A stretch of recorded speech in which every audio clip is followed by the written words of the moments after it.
राधे राधे। जय श्री कृष्णा। माघ मासे कृष्ण पक्षे चतुर्थी तिथि में आप सभी का माघ मास का महात्म्य कथा अध्याय 4 में स्वागत है। आप सभी का हार्दिक अभिनंदन है। श्री वशिष्ठ जी कहने लगे कि हे राजन, अब मैं माघ के उस महात्म्य को कहता हूँ जो कार्तवीर्य के पूछने पर दत्तात्रेय ने कहा था। जिस समय साक्षात विष्णु के रूप श्री दत्तात्रेय सत्य पर्वत पर रहते थे, तब महिष्मति के राजा सशस्त्र अर्जुन ने उनसे पूछा कि हे योगियों में श्रेष्ठ दत्तात्रेय जी, मैंने सब धर्म सुने, अब आप कृपया करके मुझे माघ मास का महात्म्य कहिए। तब दत्तात्रेय जी बोले, जो नारद जी से ब्रह्मा जी ने कहा था वही माघ महात्म्य मैं तुमसे कहता हूँ। इस कर्मभूमि भारत में जन्म लेकर जिसने माघ स्नान नहीं किया उसका जन्म निष्फल गया। भगवान की प्रसन्नता, पापों के नाश, स्वर्ग की प्राप्ति के लिए माघ स्नान अवश्य करना चाहिए।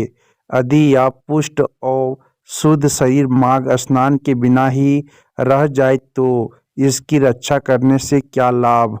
जाल में बुलबुले के समान, मक्खी जैसे तुच्छ जंतु के समान या शरीर माघ स्नान के बिना मरण समान है। विष्णु भगवान की पूजा न करने वाला ब्राह्मण, बिना दक्षिणा के सार्ध ब्राह्मण रहित क्षेत्र, आचार रहित कुल, ये सब नाश के बराबर है।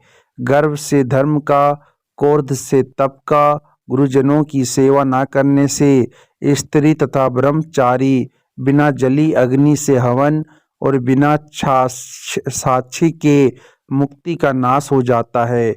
जीविका के लिए कहने वाली कथा, अपने ही लिए बनाए हुए भोजन की क्रिया, शूद्र से भिक्षा लेकर किया हुआ यज्ञ तथा कंजूस का धन, यह सब नाश के कारण है।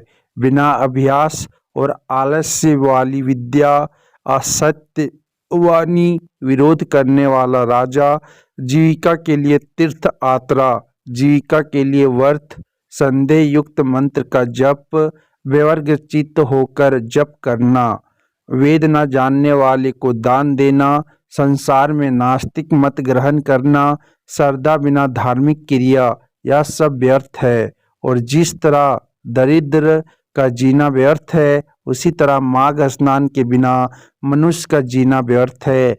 ब्रह्मघाती, सोना चुराने वाला, मदिरा पीने वाला, गुरु पत्नी गामी और इन चारों की संगति करने वाला माघ स्नान से पवित्र होता है।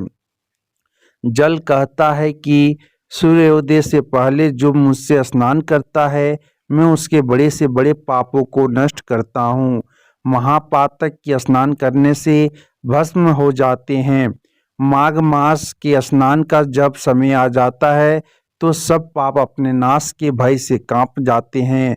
जैसे मेघों से मुक्त होकर चंद्रमा प्रकाश करता है, वैसे ही श्रेष्ठ मनुष्य माघ मास में स्नान करके प्रकाशमान होते हैं। काया वाचा मनसा से किए हुए छोटे या बड़े, नए या पुराने सभी पाप स्नान से नष्ट हो जाते हैं। आलस्य में बिना जाने जो पाप किए हो वह भी नाश को प्राप्त होते हैं।